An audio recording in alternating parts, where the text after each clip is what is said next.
Hey, good timing. I actually just got on air, so we just started live. Um, for those of you who don't know me, my name is Dr. Alessandra Wall. I am a psychologist and a life coach. I'm a mother, a parent of two very, very rambunctious boys, and I am the creator of the Thriving Parent Group. And I created this group because when I first had my kids, there was very little information out there about the fact that parenting was difficult. So a lot of what you heard, a lot of what you saw, certainly a lot of what was portrayed by most parents I knew was that parenting was this awesome, amazing adventure filled with wonderful things. And the big downside was that you were a little sleep deprived when your children were first born. And then later on, there were some limitations in your freedom.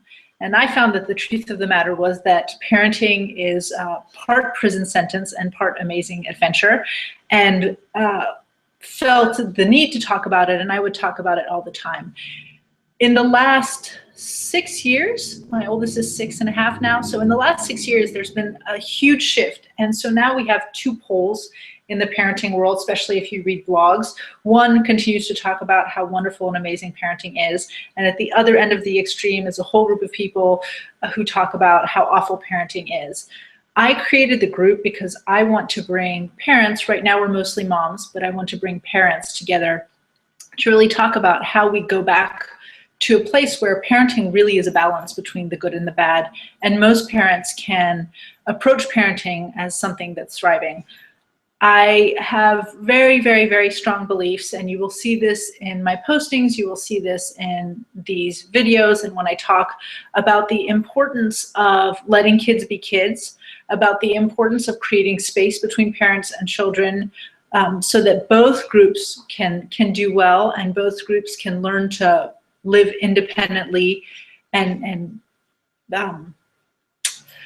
rely on each other at the same time, but not be reliant at all times. And so today, the topic for this coaching call is going to be all about how to let kids be kids, why that's really important in terms of having them develop autonomy and self-efficacy, and then how that's also really, really important from the perspective of your own mental health and your own thriving as a parent. And I know I have a few people who are going to be watching this later on, but I'm really lucky because I have my friend Rachel who just joined us. You can turn your audio on if you want, Rachel. Hey. Hey. Rachel has a brand new little girl. Yes, who just finished eating, so she's actually right here on my lap. So dead asleep in a milk coma. Of course. Yeah. How old is she now? 6 weeks yesterday. Oh, congratulations. Thank you so much. Yeah. Oh, look who opened her eyes. Oh, yay. Yeah. So how is new motherhood treating you? Kind of like what you said. It's absolutely nothing like what I was told it would be or what I expected. I dealt with a lot of, I think in the last 6 weeks, I've probably called myself a failure or felt like a failure more than I have in my entire 35 years because I didn't realize that what I was going through was normal. And so I felt like since I was feeling that way, somehow I was doing something wrong or failing myself or failing my child. It's been a bit of a roller coaster. The last 2 weeks have been better, but the first month was really tough, really tough. I'm sorry I didn't get to talk to you before she was born because I would have told you in my experience, and not just my personal one, but in speaking with other moms, the first 3 weeks are the hardest. Yeah. And it gets better, but you should be coming to another sleep regression now, and then there's another 2 months. So there you're going to go through a whole bunch of periods where she goes through milestones, and as she does that, she's going to hit these sleep regressions, which are really hard because just when you think you have everything together, you don't anymore, or her feeding, every time she goes through a growth spurt, her feeding kind of gets wild.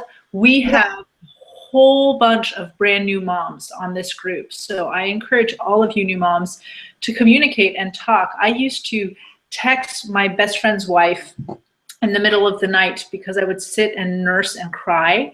And my nipples were completely cracked, both of them bleeding for the first 10 weeks of nursing my oldest. And I would have to sit and remind myself that at some point in time they stopped nursing, even though I loved it, that at some point in time they slept through the night, and that by the time they were 18, they would be autonomous. Yeah, that's a good thing to remember, actually. She's definitely had some cluster feeding nights, which have been difficult. We started co-sleeping, which I know some people frown upon, but it's really saved my sanity because it enables me to sleep. I mean, at least I can sleep while she's eating to some extent. But she grew 2 inches in the first 4.5 weeks. So, the lactation consultant at the pediatrician's office just keeps saying, clearly she's growing. You just need to keep feeding her on demand, and hence I'm sitting here with her in my arms because she just ate and she'll probably want to eat again pretty soon. So. Well, that's why when I got Rachel's email this morning, I told her, you can nurse on air. Like, anybody who's going to be offended about that probably should not be on the Thriving Parent page. Right. I'm just going to, I don't have very many criteria, but that would probably be one of them. The thing with co-sleeping, it would be great. I don't know if she'll join us today. Steph Grunke is one of our moms. She's a dietitian. She's in the paleo movement like I am. And Steph has an awesome podcast. It's called Real Mamas Podcast with her co-host is, I can't remember Aglai's last name. But in any case, this wonderful Canadian woman who also has a young child. And so, Steph and I, for example, have differing points of views on attachment parenting and things like that. But I think the really important thing when we talk about it together, and when I talk about it with any of the parents I speak to, is to remember that there's so many different ways you can do any one thing. The only right way is the way that works for you. So I co-slept with my children for a very short time because I didn't sleep well. Having them be able to nurse on demand like that impacted my sleep. So Luca was in his own bed by the time he was 6 weeks. Reese, I think, by the time he was 8 weeks. But that's because that's what was right for me. Right. I didn't mind getting up out of bed 10 times in a night and go sit in the rocking chair and nurse. But for some other people, sleeping with your baby nearby is what makes sense. And certainly from an evolutionary perspective, it's the only thing that makes sense. Right. It seems so natural. So it's you'll notice if you participate in the discussions on the board that I might post things that other people disagree with, and I hope the members start posting and talking. And so disagreement isn't a reason to stop talking. That's something that happens a lot in social media. We start surrounding ourselves with people who only think the same way we think. And I think there's a huge danger with that. Disagreement is an opportunity to learn about different ways that work. Right. And so whatever works for you, if that's co-sleeping, if that's nursing on demand, if that's wearing your baby 95% of the day, that's fine. I warn my kids all the time. And some people would talk about, are you going to spoil them? And as a child psychologist, the concept was fascinating to me that one could think you could spoil an infant. Right. But those were often older people who were taught to swaddle their children and put them aside for a really long time. What I want to talk about today, for many people, will seem like crazy, even though it's the way we were raised, it's the way human beings have been raised for the longest period of time, because it's not acceptable nowadays to talk about kind of giving more autonomy and freedom to our children. So Rachel and I have known each other since college. I have a sense of how I think Rachel sees herself raising Rosalind, but I don't know, because everybody changes when we become parents. I've known some really chill, relaxed people who became very anxious. And sorry, I have what people call a fur baby. I have a very demanding dog on my lap. He does this a lot. You want him, Rachel? You can love him. You can take him. But a lot of people change when they have children. So some people who are very, very relaxed and chill and might look at other parents in a certain way, suddenly when they have their own children, their protective instincts kick in. I know she's really young, but when you see yourself in a year or two, what do you think you'll end up being like? my parents are, and I do think this has a lot to do with cultural stuff, and how we were raised and what culture we come from. And my parents, I come from an immigrant family, and there is a sense of independence of kind of letting your children go to a certain extent. Now, balance that with, it's also a Holocaust family, so there's a clinginess there as well, that if they want to protect you, they're afraid something bad is going to happen, you're going to be taken away. But, you know, I think, personally, I think a lot of it really has to do with the child and not with the parent.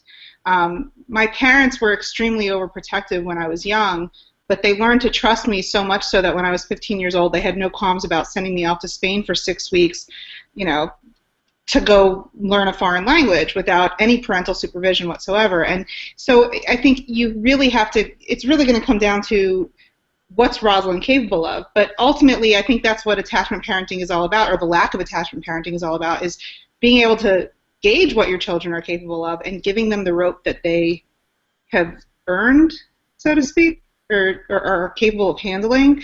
I don't ever want to suffocate her. I think that just... that's an overwhelming concept for me, and I think it would create problems for her.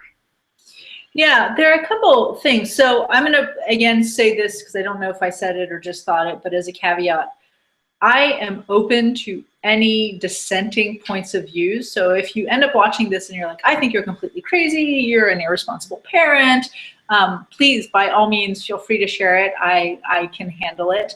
And we'll just use it as a discussion and a debate. And if you can share those views in a really kind of respectful and constructive way, then it becomes a conversation and not a pointing at fingers and I'm holier than thou approach. But if we talk about the role of parents, in the early months of a child's life, your job is to keep your baby alive.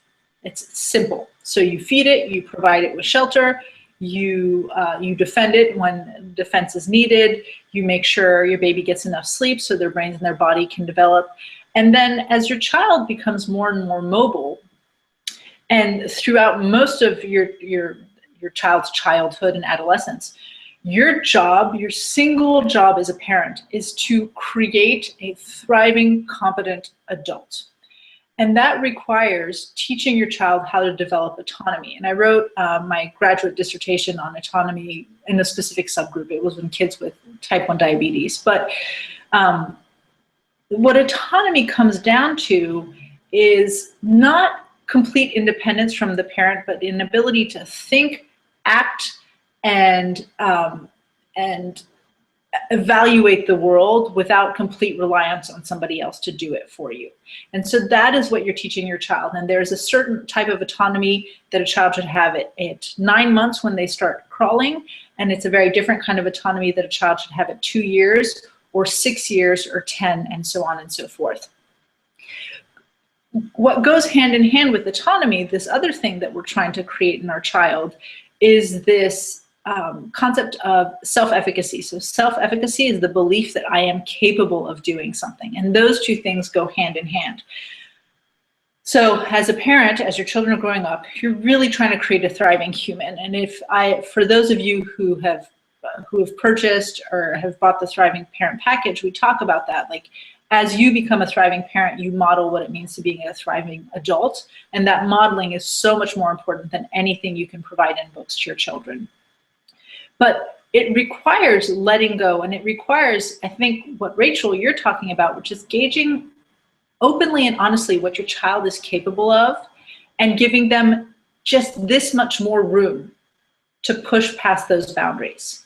So they're simple. I'm going to use simple examples, the ones that make people look at me like I'm crazy. On a playground, from the time my children were very, very young, I was aware that they knew how to move in space. They had generally really good gross motor skills, and I wanted to continue developing those gross motor skills. So I was the mom who would let my kids jump off of things all the time. And when they were really small, when they were 1, jumping off of things might mean jumping off of a boulder that was this tall.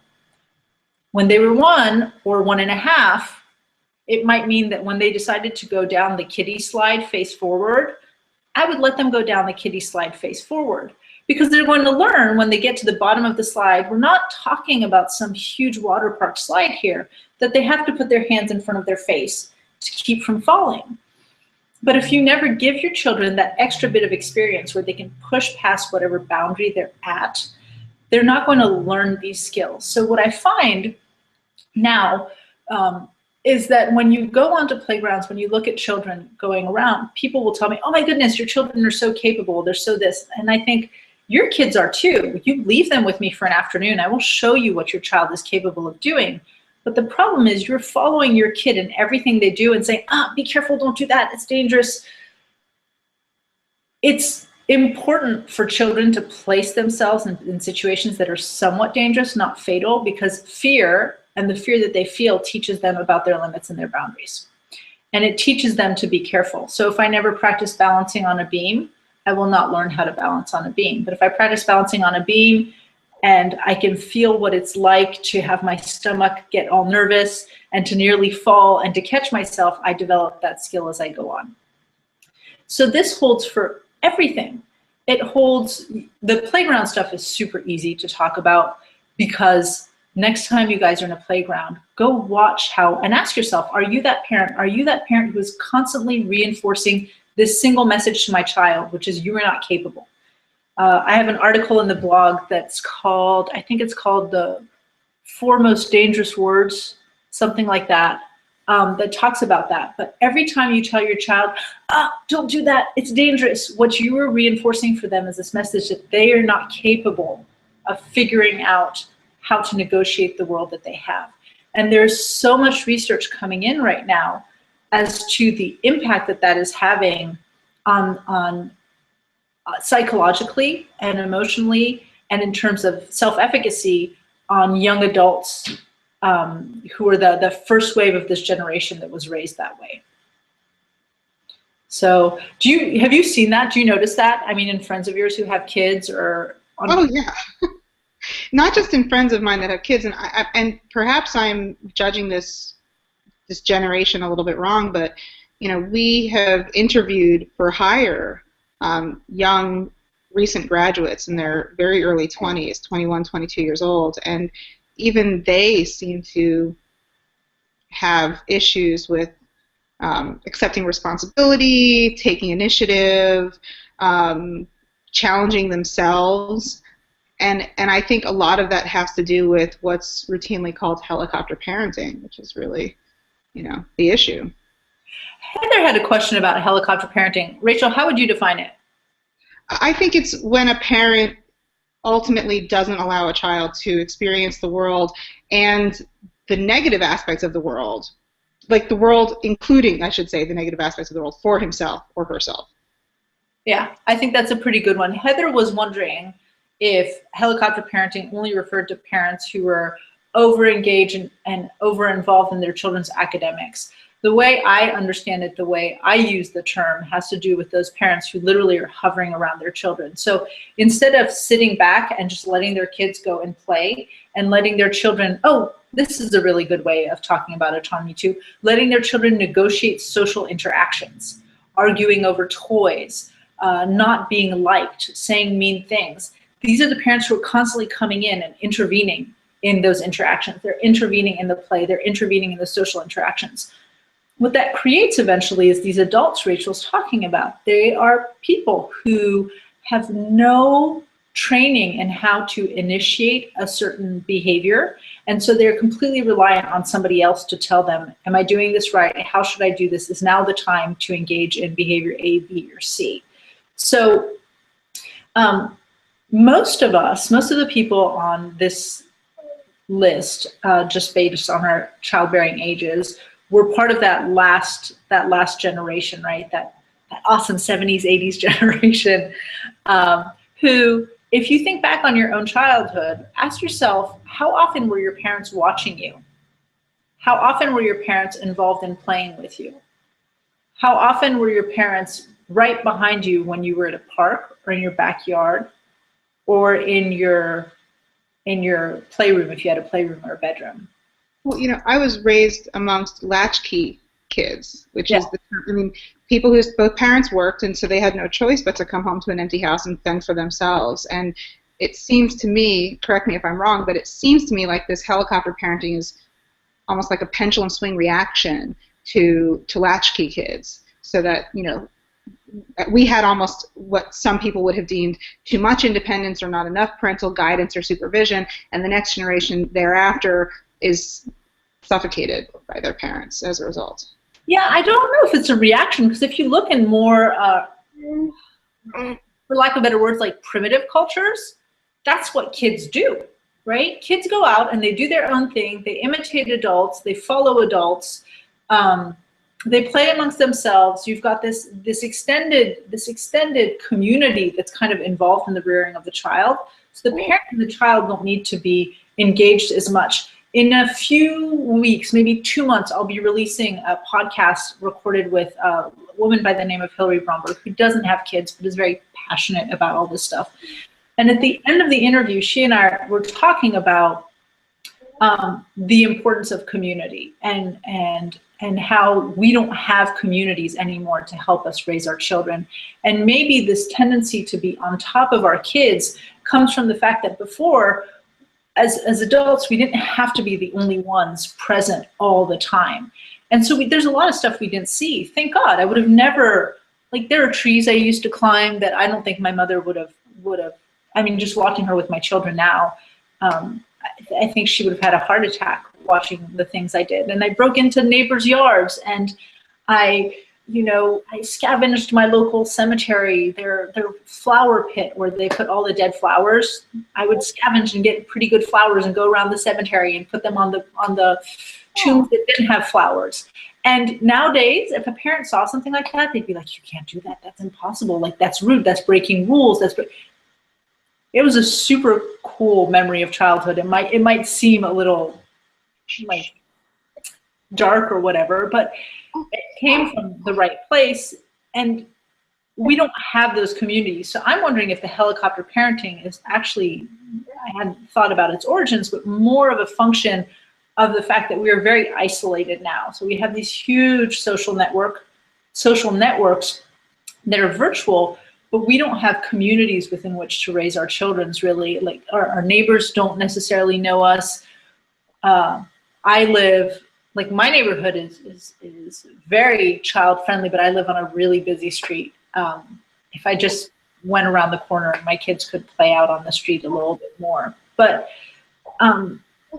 we live in places, it's a very interesting, it's not just parents, but it's non-parents, right? There have been the cases recently with, I can't remember what state it was, maybe it was Florida, with that neighbor, Good Samaritan, who called CPS and called the cops on an 11-year-old kid who was out in his front yard for an hour and a half.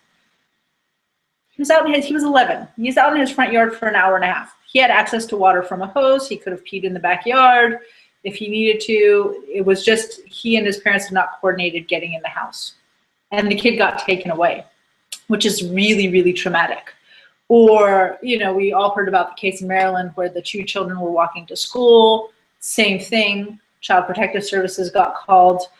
There are all these rules in place, and we know that Child Protective Services are going over their bounds, actually, because they're very strict. Rachel's a lawyer, so she probably knows these rules. I know the rules and guidelines just from being a psychologist. They're very strict rules and guidelines for what defines, like, neglect or abuse for a child. And letting your kid walk to school or play in a playground on their own, or come back home as a latchkey child and be home alone, do not fit those definitions.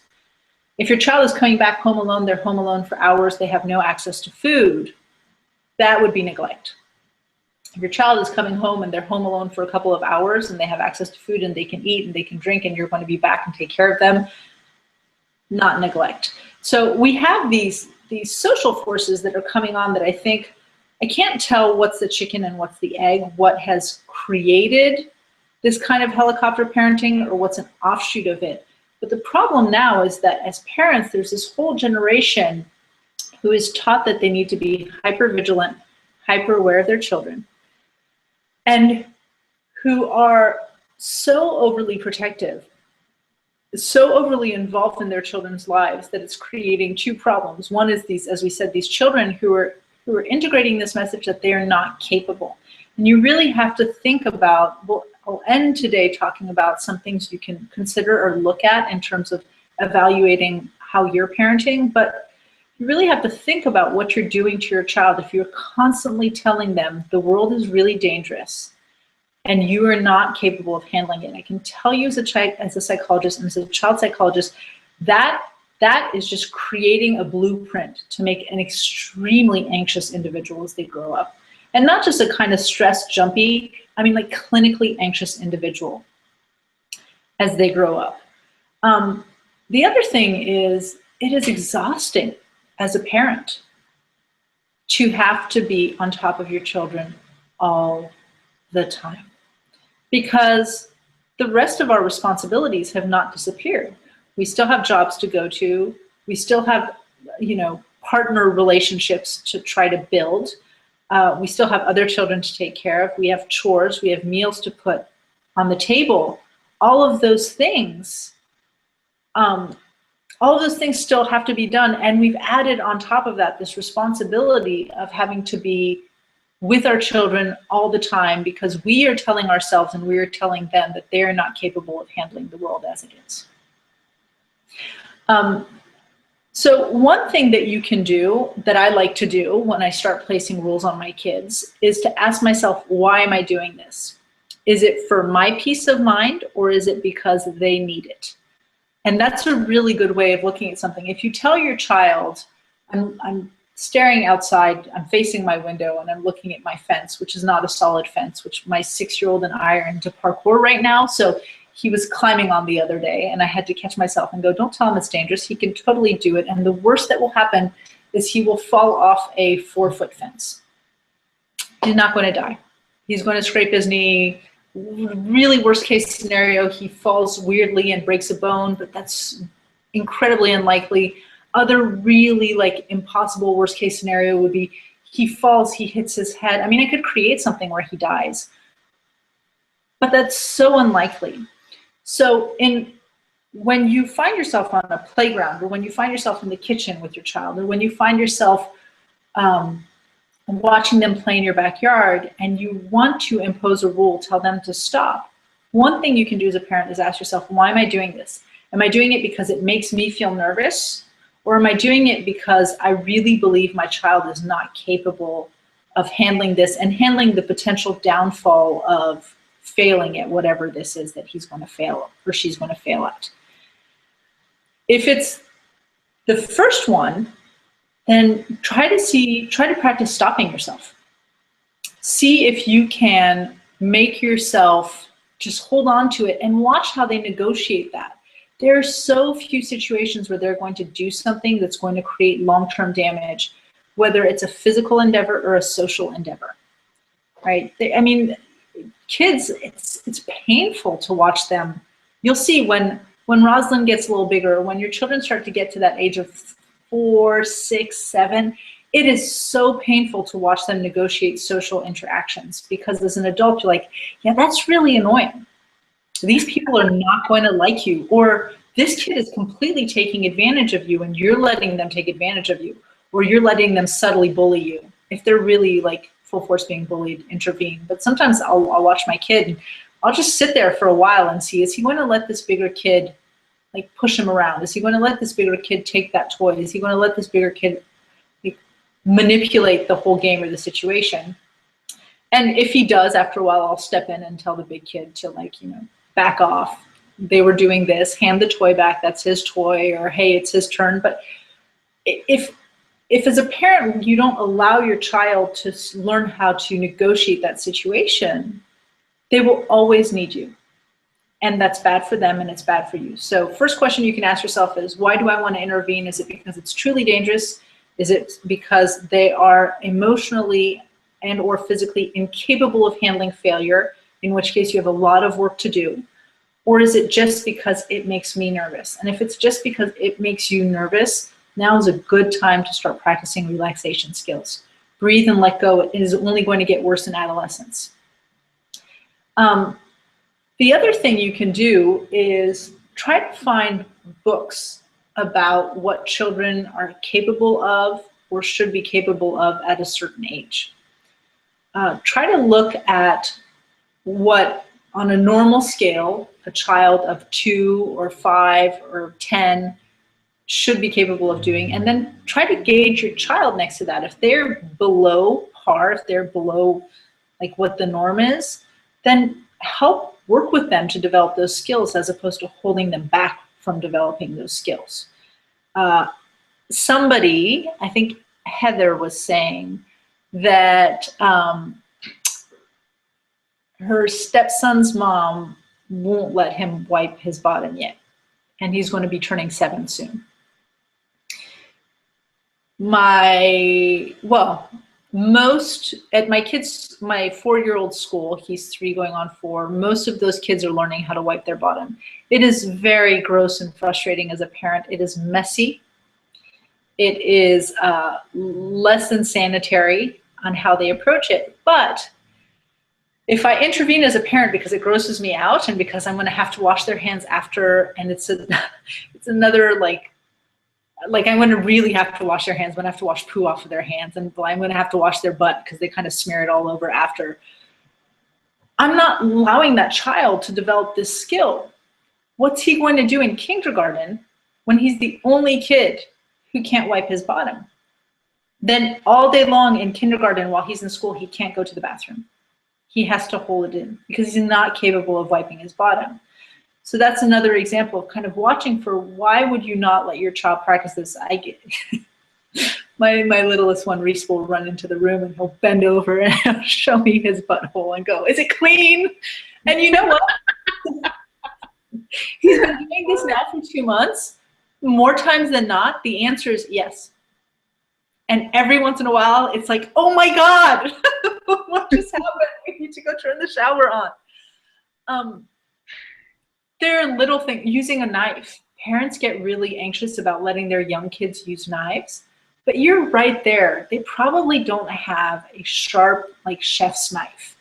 They are not going to stab their eye out. Allow your children to practice. I know that I talk a lot about it in terms of physical skills on the playground and letting kids jump off of structures and roll and tumble and play, and we'll do the whole talk one day just on roughhousing and play, because that's a whole other thing, which our society is not centered around boys and the need for boys to roughhouse and tumble and fight and pretend to shoot each other, which they do. But you can look at this need to develop autonomy, and again, that's your role as a parent. You want your child to develop autonomy. You want them to be a thriving human. You want them to integrate this thought, I am capable and I can do this safely in everything and anything they do. So if your kid is curious about using a knife, supervise them. Give them a butter knife at first and then give them a bigger knife. My kids are really interested in, well, the youngest is really interested in cooking, and again, he's not even 4 yet. So it takes a little bit more time, but if I can make the time, which I can't always, there are many days where I say, no, I need to crack the eggs. I don't have time, or I'm going to cut this. I will. I'll put a big knife in his hand, and together we will slowly learn how to cut or dice things, and we'll teach him how to do the bear claw so his fingers don't get lost. Will I let him at 5 grab a chef's knife and chop onions? No. That's not developmentally appropriate. It might be if we were Aborigines of some kind and they had learned to like be around weapons and spears, but we're not. But autonomy is about teaching your kids to navigate the world with self-efficacy and efficiency. It's not the same thing as teaching your kids to be all alone in how they do things, or to let them just fend for themselves all the time. Great ways of helping your children develop autonomy include, as I said, small activities where you let them build up from one event to the next and next. Your backyard. You should, if you have a backyard or a front yard, you should, in most cases, if you have a child who's 3 and up, be able to leave them mostly unsupervised. What I mean by that is you can hear them, you can quickly get eyesight on them, and your backyard is mostly childproof. Right? I'm not talking about leaving your kid for 3 hours. I'm talking about like letting, first of all, a 3-year-old won't stay 3 hours outside. They'll go in and out and in and out and in and out, and they'll let the AC go out, and they'll let all the bugs come in every time they do that. But it's about knowing that you don't have to be seated at the sandbox, and you don't need to be seated on the grass while they play, unless that's what you want to do, unless you feel like playing with them. But if you have dinner to make, or a blog post to write, or you want to read, start 2 minutes at a time, and then build that 2, 5, 10. See how long you can let your child out of your sight while not being completely neglectful of where they are in the world and what they're playing with. It's very hard, and Heather, when you watch this, I would not recommend you try this, to convince other parents to let their children be autonomous. It's unfortunate. The best you can do is raise your child however you plan on raising your child, and model for other parents the fact that children are capable. And I guarantee you, on a playground at least, kids will come up to you, or parents will come up to you, and they will talk to you about how capable your child seems. And then you have a really good opportunity to talk about how you do this. And I remember doing this with 2 little girls when my kid would jump off the top of the slide at 4 onto the ground. And so these parents were actually open to it because their little girls wanted to do it. So I showed their little girls how to start kind of lower on the slide and jump off the lower part of the slide, and then get up a little higher and jump up and move that way. And the parents were really surprised that their kids could do it. But it's very hard, so for that stepmom situation, to come in and say, you have to do this, this, and this. All you can do is, when the child's with you, go, no, you can wipe your butt. You're good. And step away and let them try, and know that it might require a super fine scrubbing underneath his nails when he's done, and a cleaning of the toilet seat. I know there were some questions about teenagers, and I want to see, I'm going to go on the Facebook page, see if I can find it. Tammy has a teenage daughter. Oh, and if not, I can at least do my best to address it. Please tell me I did not. Oh, good. Tammy has a teenage daughter, and her child was just getting to that age where she wants to do all kinds of super, super independent things. And she gets along very, very well with her daughter, but I think it was getting to that point where she wanted some advice on, I'm reading, she goes, I feel like my 15-year-old daughter has too much autonomy, and I'd love to know how to rein her in a little more, and let me in on what's happening. I'm sort of at the other end of the spectrum. I'm happy to tune in. Oh, she can't. She's at home, but she wasn't sure she could participate. So, sorry, and I just noticed Gianna. I would love to edit this out, but I'm honestly too lazy to do that. So, Gianna says she missed this 1 minute ago, and I'm going to tell her you can join if you want to. You know, one thing, when I used to see more kids, and I stopped seeing kids as a psychologist when I had my own because it felt like overtime. But one thing to consider is you can never force your children to tell you stuff. I did things that my parents didn't know. I know Rachel did things that her parents didn't know of. What happens in college stays in college. Yes, what happened in college stays in college. But there is, you can't force at any age a child to tell you something. What you can do for your children is let them know that you see something that bothers you and that you are there to talk to them. And so when I would have parents who would come in and say, I know something's off with my kid, or something's going on, or there's something with boys, or maybe you're lucky and their best friend talks to you and you find out something. But they won't talk to me, and I keep on telling them, you need to talk, you need to talk, you need to talk. Hey, Gianna. Hey, guys. The thing I would tell parents is you can't force your child to talk, and they're never going to open up if you badger them to talk. So what you do as an adult is kind of go up to them and say, hey, I've noticed this, and this has to be stated in very objective terms. So not, I've noticed that you've been walking around and you seem really emotional lately and kind of pissy, because that's not going to work. But you can say, I've noticed that you've been more distracted and look kind of unhappy. You've been locking yourself in your room more often. That tends to happen when something's going on. Do you want to talk about it? And if your kid says no, then the answer is no. They don't want to talk about it. You can tell them, I'm here, so if ever you change your mind or if it's something really bad or something potentially dangerous, please come and talk to me. If your kid said nothing's going wrong, nothing's going on, but you can definitely tell by their behavior that something's going on, it's okay to say, you know, I have trouble believing you. You've been really curt with me lately, or you haven't seen this or this friend for the last week, and you guys were tied to the hip the week before. So if you ever want to talk about it with me, I'm here, you can talk about it with me. You create an opening for that discussion. But there's generally not anything, Tammy, like being too autonomous, because autonomous is just being able to function, again, semi-independently, efficiently, and knowing that you know how to navigate the world. Now, she might be too independent. And so what I would be interested in knowing is, what are the things that she's doing that are leading you to believe that she's too independent?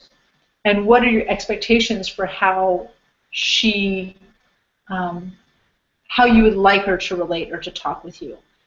The one thing you can keep in mind during adolescence, which is reassuring, is although peer groups take on an extremely big importance, there's this notion of chumship that develops in adolescence. What research has shown is that the values that we teach our children still dominate. So kids will, again, push those boundaries as much as they can and see, but they generally will not completely violate certain values that are part and parcel of your family and how you've raised them. But there's some pushing, because this is a really tenuous time in life, and adolescence, if you remember back to your own, you thought you were so grown up, and they believe they're so grown up.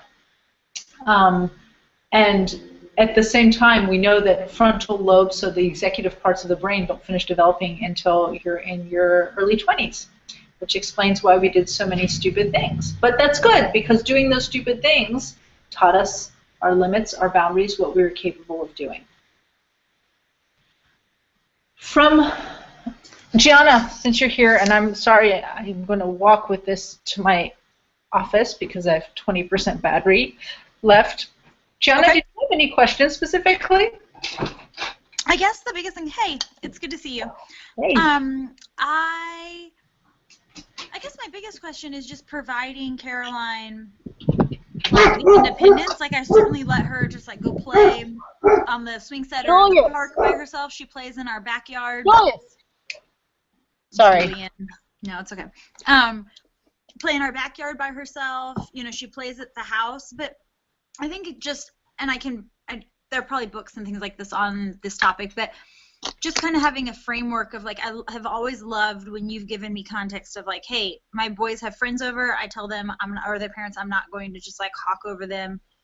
I encourage them to work things out by themselves. Like, just what does that look like for like a 2-year-old to like have that autonomy or freedom? Because I certainly play with her, but I don't constantly entertain her. Well, which is good, right? Because boredom is this really, and I'm trying to work on this with my own kids, totally failed there. I mean, but not totally, because they're only 6 and 4. Yeah. Year 4. But boredom is really, really important for a child. So developing boredom allows a child's mind to grow and expand. It allows them to learn how to think through things, how to use things differently. So please do allow your children to get bored as they grow up, even though they're really, really annoying when they get bored, because the first thing they'll do is they'll come up to you and let you know that they're bored and you should entertain them. But if you push them back and let them know it's up to them, eventually it's incredible what they find to do with themselves. I would say as a 2-year-old, I was actually just telling Rachel, who has a brand new 6-week-old, Rosalind, that you know, by the time children are 3, 3 and a half, you can probably start leaving them like without being watched if you have a child-proof backyard. And I was telling her that the way I would do it as a parent is I would start small. So I would do 2 minutes and make sure my kid can, stay safe for 2 minutes and build that up, 2, 5, 10, 15, and see. Most children at that age, they'll just move indoors and outdoors anyhow because they don't like to be alone and they don't have the attention span to stay with anything too long. Right. So as a 2-year-old, I would definitely provide a fair amount of freedom indoors, for sure, where I wouldn't be watching like my kids play. My house is as child-proof as it's going to be. There are things that break. There are sharp things within reach. I can't lock everything away and make that the only way that my children are supposed to stay safe. They have to learn how not to get into things. At 2, the knife drawer was locked, right? At 3.5, the knife drawer is not locked, but the kids know to grab the knife sharpeners that look like swords and not the knives themselves that look like swords too. So then in terms of yard, you might think of granting Caroline some independence by, for example, doing your own thing in the yard while she's doing her own thing in the yard.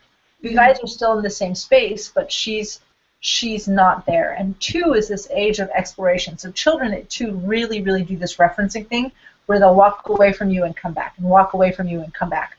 And that's a sign of good attachment in children, that they'll come back and check in with you. So they don't want you there, but they don't want you too far gone either because, again, evolutionarily, there's this understanding that they're not capable of defending themselves against any large predator of any kind. So that would be my recommendation if you're working on that with her. And the other thing we were talking about is when you listen to this recording, I explained that the job of a parent is really teaching your kids how to become autonomous.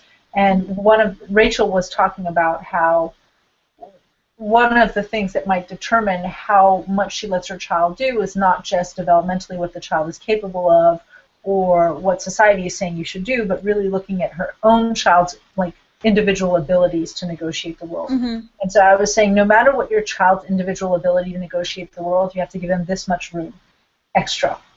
So so that they can push past that boundary and learn new skills. If I tell myself my kid is capable of this, so I am going to frame their world within these 2 goalposts, and then my kid will never grow and will be limited. Worse is when I say, well, I think my kid can do this, but let's stay on the safe side, and I'm really going to create a really safe environment and bring all the dangers of the world and all the challenges that are facing here. Because it makes me feel better as a parent. I don't want to see my kid cry. I don't want to see them hurt. Sometimes I don't want to deal with them crying or hurt, because it's annoying, but oftentimes it's more it's painful to watch your child hurt. That is really bad. What you're teaching your child is that they can't. The world is too dangerous and they can't handle it. So if your kid is capable of this much now, then you have to give them this much breathing room on the end of that to push themselves. And they will get hurt. And if you watch most mammal species, especially predatorial species, but most species, the young are constantly moving, and they're tumbling, and they're rolling, and they're fighting, and they're doing things that are dangerous because they're learning the limits of their ability and capability. So if Caroline's really interested in playing, I'll give an example after that will make some people think I'm awful and I'm looking outside because it pertains to outside. But let's say Luca really loved tools. When we moved into this house, he was 15 months old, and we had workers working on the house, and he'd see me working on the house, and he loved tools. And so one of the things we did is we bought him a plastic set of tools, which he didn't like as much as Mommy's tools. So Luca would walk around at 15, 16, 18 months with big screwdrivers. Yeah. And he would shove them in any crevice he would. He never, ever, ever put them in a plug. Remember, they need to put 2 screwdrivers in each socket of the plug in order to electrocute themselves. The single screwdriver will not do it. So, just to keep in mind, the fork has to go in both sockets. And people would look at me and go, "Oh my goodness, what are you? He's got a screwdriver. You want to grab it, or he has a hammer." And then it was like, no, it's okay. I'm gonna watch. I'm gonna make sure he doesn't run with them. And if he runs, the first thing I'm gonna do is to teach him.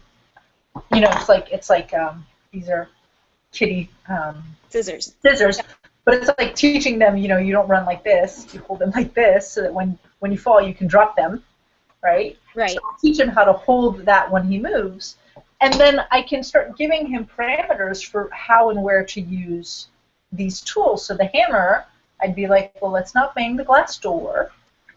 Let's try not banging, this piece of rock. How about we bang the chair? Because the chair would be something we'd hammer. Or how about you bang the grass? Like the grass is okay. You can hammer the grass, right? So it's about looking at what she wants to do and see if you can provide a framework for her within which she can explore that interest. Mm-hmm.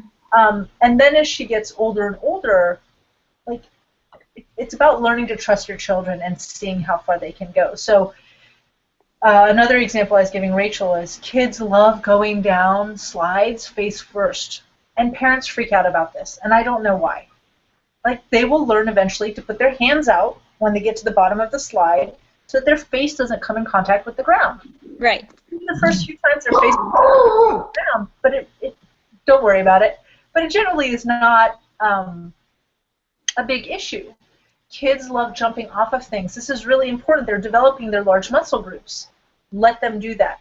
Mm-hmm. Teenagers love playing around with times that they can go to sleep, things that they can do, the kind of friends they need to make. You can't dictate all of that for your teenager. You have to see if you can trust them and give them parameters within which to work and build those parameters out. We could have a conversation. I'd love to have a conversation with parents of teenagers. It would be easier for me to talk about that with very specific examples and talking about how to handle those examples. Mm-hmm. The example I was going to give is when I use my my cutters to cut the plants. My youngest, so not yet 4, loves them, and he really wants to use them, but I still think he's too dangerous. But what he does is he found that there are pliers in the garage. He has access to the tools, and so he grabs my pliers, and then we'll find plants that he can clip with the pliers. Yeah. And the pliers are still sharp. I mean, if he put his finger in them and cut, I mean, they're wire cutters, so, but they're just not as kind of sharp and dangerous as like the plant cutters. The snippers, yeah. Well, it sounds like, okay, so I'm doing, like, I guess in my mind, very much what you have suggested as far as giving, and like our garage, the back of the garage is where the laundry is, so I'll like go do laundry and kind of be folding laundry and like look out, and like I do give her a lot of freedom out in the backyard. She does come back really frequently, but that's okay. But I also grew up on a farm and just ran around like whenever I wanted to on my horse, and just, so I guess I'm probably even more comfortable with that myself, and Andy did too. So of course I want to be mindful that we live in San Diego, but I guess my only other question is, like, we go to Balboa Park and she will just like run away and like head towards the playground. So like what is typically like a safe distance? So what you want to teach her is freeze. Freeze is a really, really good code word. Okay. Sure, you want her to run, but she's in an age where she'll also get distracted and she'll run and she'll get lost. And then she'll turn around and look for you and freak out because she can't find you.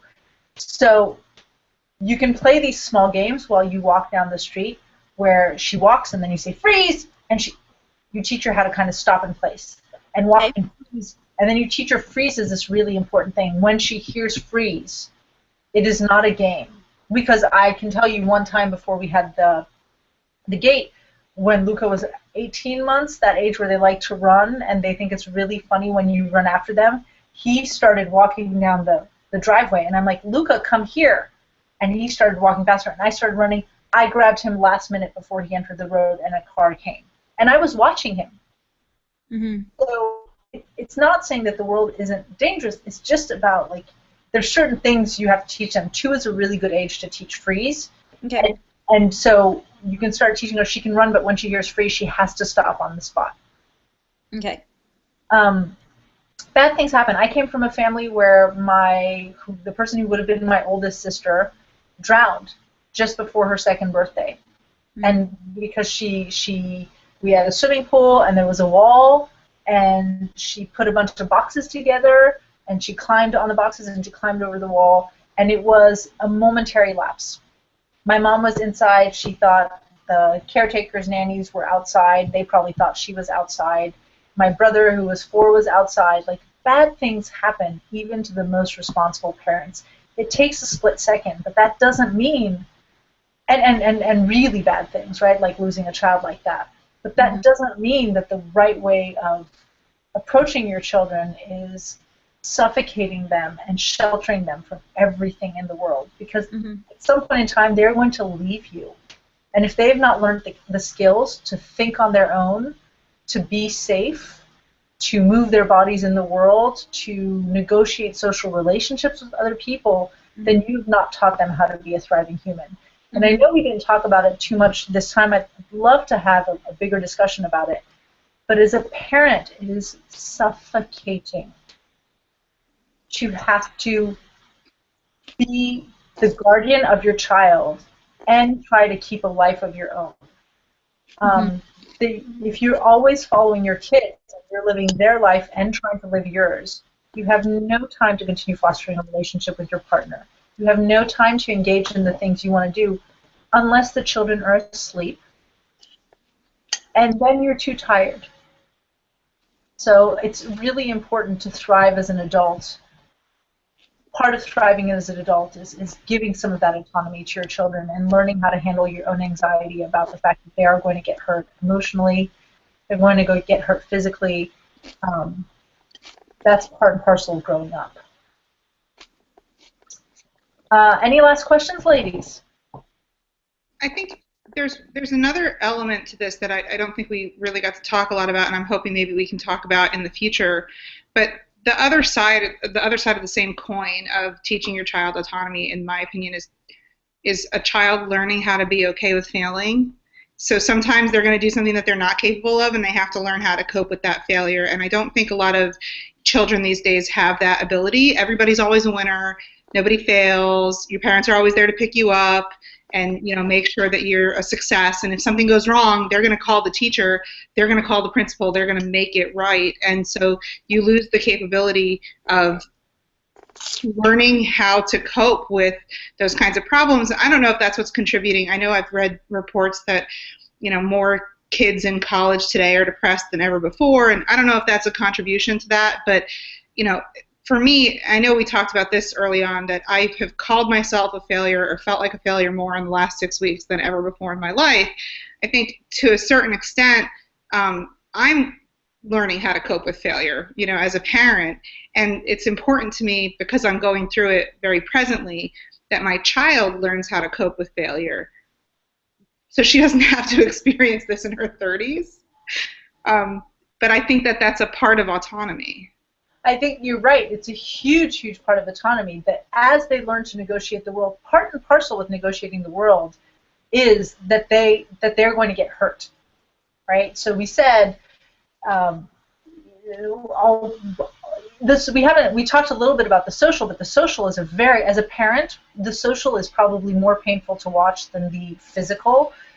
But to watch your kid do something that makes other kids not like them, or to watch your kid try to approach a group of friends and be rejected by them, and to not immediately intervene and tell the other kids, no, everybody has to play, everybody has to share, that's what you do, that's what's nice. These are about teaching your children resilience, and that's what you're talking about, resiliency, that ability to deal with failure and perseverate in the face of failure instead of removing yourself and shutting down is super important. And yes, it is a huge benefit of teaching your children to be autonomous.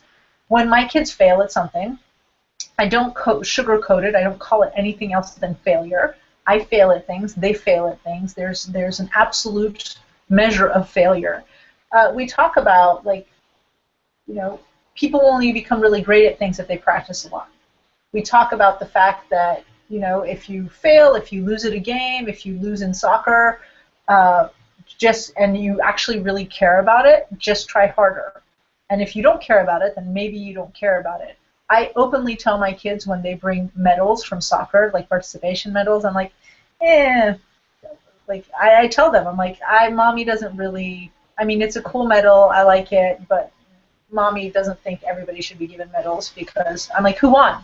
Who won the game? Because that's part of what the game is about. It's not the only thing that counts. Sometimes somebody will lose, and it's like, yeah, but look, they played really well, or they played with heart, or they put it all in. They just didn't have the biggest players or the most agile players. But their resiliency is what you're talking about, and it's really, really important. And children learn that through failing. Children learn that through struggling. So when you're seeing your kids and they're trying to open something and they can't do it, don't open it up for them immediately, because they have to learn to deal with the frustration tolerance of not getting something right away, of not being able to do things very well. Does it make parenting harder in the short run? Absolutely. It's more tantrums, it's more yelling. Between the ages of 2 and 5, it's more complete unraveling of the child. Later on, when you get to the 7, 8, 9, you get that kind of moodiness, nearly as a little teenager, and then those kids tend to be very perfectionistic at that age, kind of very rigid, nearly OCD-like at those ages, and so you have to deal with that, with the mental anxiety and the anguish that failing brings to those children, but that's all part of growing up and being more competent, and the more competent your children are, first of all, the better you've done your job as a parent, and second of all, the easier it is for you to parent them. Mm-hmm. And I would say, like, as a child, that my mom did this very, very well. Like, she was somebody who put us on a bus in Italy and was like, these are the 3 stops. I'll pick you up here after school. We did not have cell phones. My parents were divorced, so my mom was a single mom. I stayed at home a lot. And at times it was really painful, or I would like kind of in my own mind think, like, this isn't fair. I wish I had it like so-and-so's family or parents. But at the same time, now I can honestly look back, like, Andy just left today for 3 months for a deployment, and I've been through a 9-month deployment, and you have a baby, and you realize, like, had my mom not had me go through some of those circumstances, I wouldn't have been prepared for this. So there are still moments where, of course, I called my mom today and was like, this is hard, but she could totally relate back to me, like, all the different things that I had overcome, and those are good reminders, like, as parents, to encourage our kids, like, well, last year you didn't have friends when you started school, and then you made some new friends, and so if we're going to move or start at a new school or whatever, you can do that again. And those are good things, because, like, I work for a company where I'm hiring kids that were born in, like, the middle and late 90s, which is kind of crazy, but they don't have some of those same skills. And so it's really difficult to be their boss because they are bad employees. They need guidance, right? They need a lot of guidance. They need a ton of guidance, and they think that what they do and their ideas are, like, the very best idea. And if you tell them, like, hey, that's a good idea, but that's not what we asked you to do, then they get, like, hurt. Like, their feelings are really Fragile. Yes. Fragile is a perfect. Yeah, there definitely is a huge fallout from that misguided notion in the late 80s that developed that in order to develop self-esteem in children, you had to tell them they were special. And really, what's most closely tied to self-esteem is assertiveness. Mm. So the ability to know what you want, say it out there, and put it out there is more closely correlated to good self-esteem than anything else. So this is especially important for little girls, and we should have it, again, this can be another topic at some point in time for little about girls specifically, but the importance of teaching them to speak up, teaching them that stating their emotions openly is not only good but really important, and it's not a bad thing. And that's way more closely tied to self-esteem than thinking that you're special. Yeah, and I think knowing that you're loved. Like, my mom would even tell me, like, I know this is hard and you don't want to take the bus, or you don't want to stay home alone, or you don't think we should move, but I love you and I'm the parent and I'm making this decision. And at times I was so angry, but now I'm kind of doing that with Caroline. And I think that just hearing you say don't open that right away, like, that will lead to, like, her throwing her body on the floor and flailing, but that will be better than just doing things for her. So those are the kinds of tangible things that I think are really helpful to me. So if you have any more of those, or you've written things about that, or have a reference, I would love that. Those Well, one of the things I'll encourage anybody who listens to this is ask questions, because if you guys put questions up on the board, Okay. I'm more than willing to ask them. And I know I think this time and the time before maybe less, we've talked a lot about like the kids. We will also very much focus on you guys, right? So it's not just a thriving child group, although having kids who are autonomous, I think really, really ties into thriving as an adult. For You sure. don't feel like you have to be following them all the time, and you don't have to feel like a failure just because you are not a failure because your kids annoy you. You are not a failure because you want to be away from your children. You are not a failure or a bad mom or a bad dad because you can't stand the sound of your child crying. That doesn't happen yet when they're small. It just makes you break out in sweats when they cry. But eventually Start leaking. it becomes annoying. You are not a bad parent because at times you wonder what you got yourself into. You are not a bad parent because you don't like your kids. This morning, my 3.5-year-old told me to shut up. And I looked at him and I said, I thought in my head, I would have been slapped for that. Let's just start there. I don't slap you. So I just looked at him and told him that was really disrespectful and I didn't want to talk to him. And it was really hard in the car ride because he was trying to engage me in conversation. He's like, I'm so sorry, Mommy, I'm sorry. And I'm like, nope, that doesn't work. He's like, I love you. And I'm like, I love you too. I don't like you right now. I don't want to talk to you. That was really mean. You hurt my feelings. That was mean. You wanted Mommy to shut up? She's going to shut up. Let's go. It's okay. Like, it's okay to have those reactions. Sometimes I don't like my kids. I love them all the time. Mm-hmm. But sometimes Well, it's like your spouse, but they're going to have to deal with that in any sort of relationship. So who better to, like, have to navigate that with somebody than with somebody who really does love you versus then when you get into, like, relationships or friendships and things like that and you say nasty things, those people are going to maybe reach out and slap them as a little boy, right? Like, just, which is not appropriate, but I think it's good for our children to have a healthy example of what that looks like. Yeah. So do post any questions you have about autonomy per se, about helicopter parenting. For those of you who do engage in helicopter parenting and you feel really, or who struggle, maybe you're not helicopter parents, maybe you just really struggle with what it looks like to allow your children to do more things, or what are the right boundaries, or it makes you anxious. I would love to hear from you, and not just from the perspective of what might be a way of approaching this with my kid, but like what's the impact on me as an individual and as a human being, as an adult, to have to sit and carry this anxiety at all times. The group is there. We have different points of views. I know at least one of my friends that I invited to the group who is way more anxious than me, and who is way more on her children than I am. And we just talk about it. It's a conversation. And hopefully I make her let go a little bit, and she helps me see that perspective of what it's like to be a person who's worried, and it's not that they're like some awful human being. They don't know how to manage the anxiety and the worry. So share your thoughts. Let's talk about it. We can keep this going over the weekend and longer if necessary on the board. okay, that would be great. Thanks for letting me join in late, guys. Oh, always. See you later, ladies. Bye. Thank you. Bye. Thank you.